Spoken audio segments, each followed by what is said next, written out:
വളരെ എളുപ്പത്തിൽ ചൊല്ലാൻ കഴിയുന്ന ഒരു ചെറിയ ദിക്ർ 21 തവണ നമുക്ക് ചൊല്ലാൻ കഴിഞ്ഞാൽ ലഭിക്കുന്ന നേട്ടങ്ങൾ 7 വമ്പൻ നേട്ടങ്ങളാണ് നമുക്ക് ലഭിക്കുന്നത്.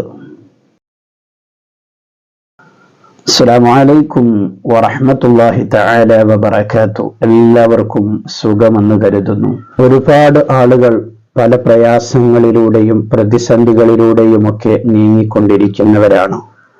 ശാരീരികമായിരിക്കുന്ന പ്രയാസങ്ങളുള്ളവരുണ്ട്, മാനസികമായിരിക്കുന്ന പ്രയാസങ്ങളുണ്ട്, മറ്റു ബുദ്ധിമുട്ടുകളൊക്കെ അനുഭവിക്കുന്നവരുണ്ട്. എല്ലാവരുടെയും പ്രയാസങ്ങൾ അല്ലാഹു തആല തീർത്തു തരുമാറാകട്ടെ. 7 വമ്പൻ നേട്ടങ്ങൾ ലഭിക്കുന്ന ഒരു ചെറിയ ദിക്ർ, ഒരു ചെറിയ ഇസ്മ എന്ന് പറയുമ്പോൾ തന്നെ നമുക്കറിയാം അല്ലാഹുവിന്റെ അസ്മാഉൽ ഹുസ്നയിൽപ്പെട്ട ഒരു ദിക്റാണ്. നമുക്ക് ചൊല്ലാൻ വളരെ എളുപ്പത്തിൽ ചൊല്ലാൻ കഴിയുന്ന ഒരു ഇസ്മ 21 തവണയാണ് നാം ചൊല്ലേണ്ടത്. എല്ലാ നിസ്കാരങ്ങൾക്ക് ശേഷവും ആ ദിക്ർ നാം ചൊല്ലണം. ഇൻഷാ അല്ലാഹ് ആ ദിക്റിന്റെ മഹത്വങ്ങൾ അറിഞ്ഞാൽ നിങ്ങൾ ജീവിതത്തിൽ ആ ദിക്ർ പിന്നെ ഒഴിവാക്കുകയില്ല.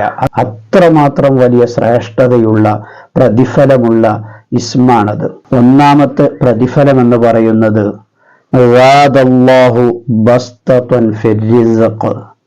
അല്ലാഹു തആല അവന്റെ റിസ്ഖിൽ വിശാലത നൽകും. അല്ലാഹു തആല അവന്റെ റിസ്ഖിൽ വിശാലത നൽകും. റിസ്ഖ് എന്നുള്ളതിലേക്ക് ഭാഷാർത്ഥത്തിൽ പറഞ്ഞാൽ നമുക്ക് ഭക്ഷണം എന്നർത്ഥം പറയാം. എന്നാൽ ഇതിനെ വിശദീകരിച്ചുകൊണ്ട് മഹാന്മാർ പറഞ്ഞത് കാണാം, നമ്മുടെ പാർപ്പിടം, നമ്മുടെ വാഹനം, നമ്മുടെ ബിസിനസ്സുകൾ, നമുക്ക് എന്തെല്ലാം അനുഗ്രഹങ്ങൾ കിട്ടിയിട്ടുണ്ടോ അതെല്ലാം ഈ റിസ്ഖിന്റെ പരിധിയിൽ വരുന്നതാണ്. ഇതിലെല്ലാം അല്ലാഹു തആല നമുക്ക് ബറക്കത്ത് നൽകുമെന്നാണ്. നമ്മുടെ ബിസിനസ്സിൽ അല്ലാഹു തആല ബറക്കത്ത് നൽകും, ജോലിയിൽ അല്ലാഹു തആല ബറക്കത്ത് നൽകും. ജോലിയിൽ ബറക്കത്ത് നൽകുക എന്ന് പറയുമ്പോൾ കൂടുതൽ ജോലി നമുക്ക് കിട്ടുമെന്നല്ല, കിട്ടിയ ജോലി എളുപ്പമായി തീരും, അതിൽ ധാരാളം സമ്പത്തും നമുക്ക് ലഭിക്കും. നമ്മുടെ കച്ചവടത്തിൽ അല്ലാഹു തആല ബറക്കത്ത് ചെയ്യും. ഈ ഇസ്മിനെ 21 തവണ നമുക്ക് ചൊല്ലാൻ കഴിഞ്ഞാൽ, അപ്പോൾ അതുപോലെ നമ്മുടെ മക്കളിൽ അല്ലാഹു തആല ബറക്കത്ത് നൽകും, ഭാര്യമാരിൽ, ഭർത്താക്കന്മാരിൽ, നമ്മുടെ മാതാപിതാക്കളിൽ, എല്ലാ കാര്യങ്ങളിലും അല്ലാഹു തആല നമുക്ക് ഒരു വിശാലത അല്ലാഹു തആല നമുക്ക് നൽകും. എല്ലാത്തിലും അല്ലാഹു തആല നമുക്ക് ബറക്കത്ത് നൽകും. രണ്ടാമത്തത് ഫതഹല്ലാഹു ലഹു ബാബൻ ഫിൽ ഐന. അല്ലാഹു തആല അവനിക്ക് ഐശ്വര്യത്തിന്റെ വാതിലുകൾ തുറന്നു കൊടുക്കും. മാഷാ അല്ലാഹ്. ഈ ദിക്റിനെ നാം പതിവാക്കിയാൽ, ഈ ഇസ്മിനെ നാം പതിവാക്കുകയാണെങ്കിൽ ഐശ്വര്യത്തിന്റെ വാതിൽ അല്ലാഹു തആല തുറന്നു തരും. നമ്മെ അല്ലാഹു തആല സമ്പന്നനാക്കും. നമുക്ക് ആവശ്യമുള്ള സമ്പത്ത് നാം പ്രയാസപ്പെടുന്ന സമയത്ത് നമുക്ക് ലഭിച്ചുകൊണ്ടിരിക്കും. ഇങ്ങനെ നമ്മെ സമ്പന്നനാക്കും അല്ലാഹു തആല. ഒരു സ്ഥലത്തും നമ്മെ പ്രയാസപ്പെടുത്തുകയില്ല. സാമ്പത്തികമായിരിക്കുന്ന ഒരു പ്രയാസം നമുക്കുണ്ടാവുകയില്ല. നാം പറയുന്നത് അള്ളാഹുവിന്റെ മഹത്തായ അസ്മാഉൽ ഹുസ്നയിൽപ്പെട്ട ഇസ്മാണ്, അള്ളാഹുവിന്റെ നാമമാണ്. അതുകൊണ്ട് തന്നെ അള്ളാഹു നമ്മെ കൈവടിയുകയില്ല. മൂന്നാമത്തത് സാദല്ലാഹു ബസ്തതൻ ഫിൽ ഇൽമ്. അവന്റെ ഇൽമിൽ, അറിവിൽ അല്ലാഹു തആല വിശാലത നൽകും. ഈ ദിക്റിനെ നമ്മുടെ മക്കളെ കൊണ്ടൊക്കെ നാം ചൊല്ലിപ്പിച്ചാൽ മക്കളുടെ പഠനത്തിൽ അല്ലാഹു തആല പുരോഗതി നൽകും. അവർക്ക് നല്ല ഓർമ്മശക്തിയും നല്ല ബുദ്ധിശക്തിയും നൽകും. മക്കൾക്ക് മക്കളുടെ പഠനം ഉദ്ദേശിച്ചുകൊണ്ട് മക്കളുടെ ഓർമ്മശക്തിയും ബുദ്ധിശക്തിയും വികസിക്കണം, നല്ല അറിവ് കിട്ടണമെന്ന ഉദ്ദേശത്തോടു കൂടിയപ്പെട്ട മാതാപിതാക്കൾക്കും മക്കൾക്ക് വേണ്ടി ചൊല്ലാം, അവരെ കരുതിക്കൊണ്ട് ചൊല്ലാം. ഈ ദിക്ർ ഏത് സമയത്തും ചൊല്ലാം. നമുക്ക് അശുദ്ധിയുള്ള സമയത്തും ചൊല്ലാം, ശുദ്ധിയുള്ള സമയത്തും ചൊല്ലാം. അപ്പോൾ ഏത് സമയത്തും ചൊല്ലാൻ പറ്റുന്ന ഒരു ഇസ്മിനെയാണ് നാം പരിചയപ്പെടുത്തുന്നത്. അപ്പോൾ അല്ലാഹു തആല നമുക്ക് അറിവ് വർദ്ധിപ്പിച്ചു തരും. എല്ലാ നിലക്കുമുള്ള അറിവുണ്ടാവും. എന്തെങ്കിലും ഒരു കാര്യം നമ്മൾ ചെയ്യണമെന്ന് ഉദ്ദേശിക്കുന്ന സമയത്ത് അതിനെക്കുറിച്ചുള്ള അറിവ് അല്ലാഹു തആല നമുക്ക് നൽകും. ഇങ്ങനെ എല്ലാത്തിനെ കുറിച്ചുമുള്ള അറിവ്, ആ അറിവിലുള്ള നമ്മുടെ അറിവിനെ അധികമാക്കി അല്ലാഹു തആല നമുക്ക് നൽകും. അതിന് വിശാലത നൽകും അല്ലാഹു തആല. നാലാമത്തെ പ്രത്യേകത എന്ന് പറയുന്നത് ഈ ദിക്ർ പതിവാക്കുന്നവനെ തൊട്ട്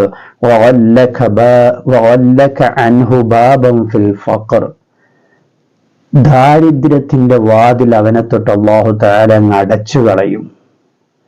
മാഷാ അല്ലാഹ്. ഈ 21 തവണ ഈ ചെറിയ ഇസ്മിനെ പതിവാക്കി കഴിഞ്ഞാൽ ദാരിദ്ര്യം വരുന്ന ഏതെല്ലാം മേഖലകളുണ്ടോ ആ മേഖലകളൊക്കെ അവനെ തൊട്ട് അല്ലാഹു തആല അങ്ങ് അടച്ചു കളയും. പിന്നെ അവന്റെ ജീവിതത്തിൽ അവനിക്ക് ദാരിദ്ര്യം ഉണ്ടാവുകയില്ല. ഒന്നാമത് ലഭിക്കുന്ന നേട്ടം നമ്മുടെ റിസ്കിൽ വിശാലത ലഭിക്കും. അതുപോലെ തന്നെ നമുക്ക് ഐശ്വര്യത്തിന്റെ, സമ്പത്തിന്റെ വാതിലുകൾ അല്ലാഹു തആല തുറന്നു തരും. നമ്മുടെ അറിവിൽ അല്ലാഹു തആല വിശാലത നൽകും. നമുക്ക് ദാരിദ്ര്യം വരുന്ന മേഖലകൾ എന്തെല്ലാം ഉണ്ടോ ആ മേഖലകളിലുള്ള വാതിലുകളൊക്കെ അല്ലാഹു തആല അടച്ചു കളയും. അതിനുള്ള സാധ്യതകളൊക്കെ അല്ലാഹു തആല നമ്മെ തൊട്ട് നീക്കിക്കളയും. ഇത്രയും ദുനിയാവിലെ അനുഗ്രഹങ്ങൾ അല്ലാഹു തആല നമുക്ക് ചെയ്തു തന്നു. ഇനി അഞ്ചാമത്തത്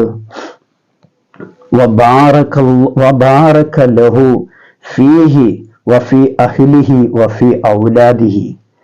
അല്ലാഹു തആല അവനിൽ ബറക്കത്ത് നൽകും. അവന്റെ മക്കളിൽ അല്ലാഹു തആല ബറക്കത്ത് നൽകും. അവന്റെ കുടുംബത്തിൽ അല്ലാഹു തആല ബറക്കത്ത് നൽകും.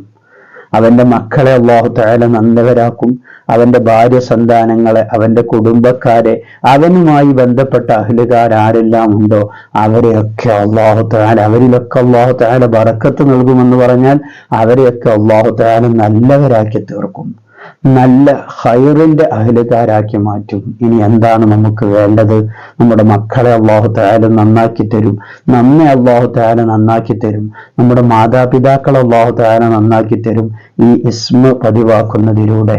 അപ്പോൾ ദുനിയാവുമായി ബന്ധപ്പെട്ട എല്ലാ കാര്യങ്ങളിലും നമുക്ക് വിജയം ലഭിക്കാൻ ഈ ഒരു ഇസ്മ പതിവാക്കിയാൽ മതി. ആറാമത്തെ കാര്യം എന്ന് പറയുന്നത് വസഅലഹു ഫിൽ ഖബർ. ഖബറിൽ അല്ലാഹു തആല അവനിക്ക് വിശാലത നൽകും. ഖബറിൽ അല്ലാഹു തആല അവനിക്ക് വിശാലത നൽകുമെന്ന് പറഞ്ഞാൽ ഖബറിൽ അല്ലാഹു തആല അവനിക്ക് എല്ലാ അനുഗ്രഹങ്ങളും ചെയ്തു കൊടുക്കും. മുൻകർ നക്കീർ അലൈഹിസ്സലാമിന്റെ ചോദ്യങ്ങൾക്ക് അവനിക്ക് മറുപടി പറയാൻ കഴിയും. ഖബറിലുള്ളതായിരിക്കുന്ന അയാബിൽ നിന്ന് അവനിക്ക് രക്ഷ ലഭിക്കും. റഹ്മത്തിന്റെ മലക്കുകളുടെ തിരുനോട്ടം അവന്റെ ഖബറിലുണ്ടാകും. എല്ലാ സമയത്തും സ്വർഗത്തിൽ നിന്നുള്ള ആനന്ദം, അനുഭൂതികൾ അവനിക്ക് ആസ്വദിക്കാൻ കഴിയും. ഇതൊക്കെയാണ് ഖബറിൽ അല്ലാഹു തആല അവനിക്ക് വിശാലത നൽകുക എന്ന് പറഞ്ഞാൽ. ഇനി ഖബറിലെ വിശാലത അവനിക്ക് ലഭിച്ചു. ഇനി ആഖിറമാണ് അവനിക്ക് ലക്ഷ്യം. അവസാനത്തെ അവന്റെ ലക്ഷ്യം ആഖിറത്തിലുള്ള വിജയമാണ്. ഈ ചെറിയ ഇസ്മിനെ പതിവാക്കുന്ന ആളുകൾക്ക് നവ്വറല്ലാഹു വജ്ഹഹു ഫിൽ ഖിയാമ, ഖിയാമത്ത് നാളിൽ അവന്റെ മുഖം ഇങ്ങനെ പ്രകാശിച്ചു കൊണ്ടിരിക്കും. ഖിയാമത്ത് നാളിൽ അവന്റെ മുഖം പ്രകാശിക്കും.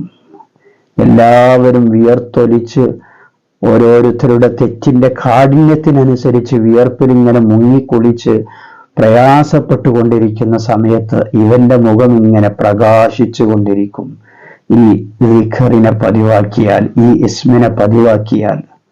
അപ്പോൾ ഇത്രയും മഹത്വമുള്ള അള്ളാഹുവിന്റെ അസ്മാഉൽ ഹുസ്നയിൽപ്പെട്ട ആ ചെറിയ ഇസ്മ എന്ന് പറയുന്നത് അൽ ബാസിത്ത് എന്നുള്ള ഇസ്മാണ്. അൽ ബാസിത്ത്, വിശാലത നൽകുന്നവൻ എന്നാണ് അതിന്റെ അർത്ഥം.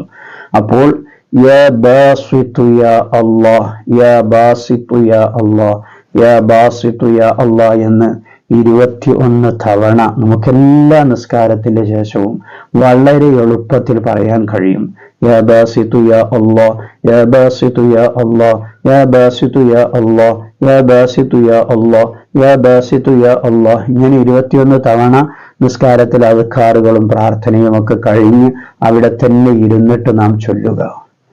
എല്ലാ നിസ്കാരങ്ങൾക്ക് ശേഷവും അതിനുള്ള സമയം നാം കണ്ടെത്തണം. തിരക്ക് പിടിച്ച ജീവിതത്തിനിടയിൽ ഒരു 2 മിനിറ്റല്ലേ നമുക്ക് ഈ 21 തവണ ചൊല്ലാൻ വേണ്ടി നമുക്ക് ആവശ്യമുണ്ടാവുകയുള്ളൂ.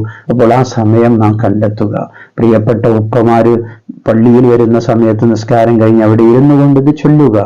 ഉമ്മമാരാണെങ്കിൽ നിസ്കാരം കഴിഞ്ഞ് ആ നിസ്കാര കുപ്പായമൊക്കെ ഊരി വെക്കുന്നതിന് മുമ്പ് നിസ്കാരത്തിന് ശേഷമുള്ള ദിക്റുകളൊക്കെ കഴിഞ്ഞ് അവിടെ തന്നെ ഇരുന്നിട്ട് ഈ ദിക്റ് കൂടെ അങ്ങ് ചൊല്ലിയിട്ട് ഈ ഇസ്മു കൂടെ അങ്ങ് 21 തവണ ചൊല്ലിയതിനു ശേഷം എഴുന്നേറ്റ് പോകാൻ വേണ്ടി ശ്രമിക്കുക. അതിനുള്ള സമയം നാം കണ്ടെത്തണം. അല്ലാഹു തആല നമുക്ക് നൽകുന്ന ഏറ്റവും വലിയ 7 അനുഗ്രഹങ്ങളാണ് പറഞ്ഞത്. ഇനി മുത്തുനബിയുടെ സ്വലാത്ത്, അത് നമുക്ക് അതിൻ്റെ മഹത്വം പറയേണ്ടതില്ല. എല്ലാത്തിനും പരിഹാരമാണ് മുത്തുനബിയുടെ സ്വലാത്ത് എന്ന് നമുക്കറിയാം. അപ്പോൾ അള്ളാഹുവിന്റെ ഈ മഹത്തായ ബാസിത്ത് എന്ന ഇസ്മിനോട് കൂടെ മുത്തുനബിയുടെ സ്വലാത്ത് കൂടി ചൊല്ലിയാലോ?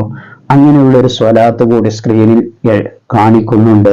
ആ സ്വലാത്ത് കൂടി ചേർത്ത് ഈ യാ ബാസിത്തു എന്നുള്ള ഇസ്മിനെ നാം ചൊല്ലുമ്പോൾ അതിൻ്റെ പ്രതിഫലം എത്രയായിരിക്കും? സ്ക്രീനിൽ കാണുന്ന ആ സ്വലാത്തും ഈ ഇസ്മും കൂടെ ചേർന്ന സ്വലാത്ത് നമുക്കൊന്ന് ചൊല്ലി നോക്കാം. സല്ലി വസല്ലിം വബാരിക് യാ ബാസിത് അലാ മൻ ഖഫഹു ബിൽ ജൂദി ബാസിത്. സല്ലി വസല്ലിം വബാരിക് യാ ബാസിത് അലാ മൻ ഖഫഹു ബിൽ ജൂദി ബാസിത്. സല്ലി വസല്ലിം വബാരിക് യാ ബാസിത് അലാ മൻ ഖഫഹു ബിൽ ജൂദി ബാസിത്. ഇങ്ങനെ സ്വലാത്തും കൂടി ചേർത്ത് ചൊല്ലുമ്പോൾ ഇങ്ങനെയാണ് ചൊല്ലേണ്ടത്. ഏതായാലും നിങ്ങൾക്ക് കഴിയുന്ന ആ രൂപത്തിൽ നിങ്ങൾ ഈ ദിക്റിനെ ചൊല്ലണം. 21 തവണ ചൊല്ലണം. ഈ സ്വലാത്ത് ചേർത്തിയിട്ടും ചൊല്ലാം. ഈ സ്വലാത്ത് ചേർത്തിയിട്ട് ചൊല്ലാൻ സമയം ഇല്ലാത്ത ആളുകൾ, ഈ സമയം എത്തിക്കാൻ കഴിയാത്ത ആളുകൾ യാ ബാസിത്തു യാ അല്ലാഹ് യാ ബാസിത്തു യാ അല്ലാഹ് എന്നെങ്കിലും 21 തവണ എല്ലാ നിസ്കാര ശേഷവും ചൊല്ലാൻ വേണ്ടി ശ്രമിക്കണം. അല്ലാഹു തആല നമുക്ക് തൗഫീഖ് നൽകട്ടെ. എല്ലാവരും ഈ അറിവിനെ മറ്റുള്ളവരിലേക്ക് ഷെയർ ചെയ്തു കൊടുക്കണമെന്ന് ഓർമ്മപ്പെടുത്തി മറ്റൊരു വീഡിയോയിൽ മറ്റൊരു വിഷയവുമായി നമുക്ക് വീണ്ടും കാണാം. സ്നേഹത്തോടെ അസ്സലാമു അലൈക്കും വറഹ്മത്തുള്ളാഹി.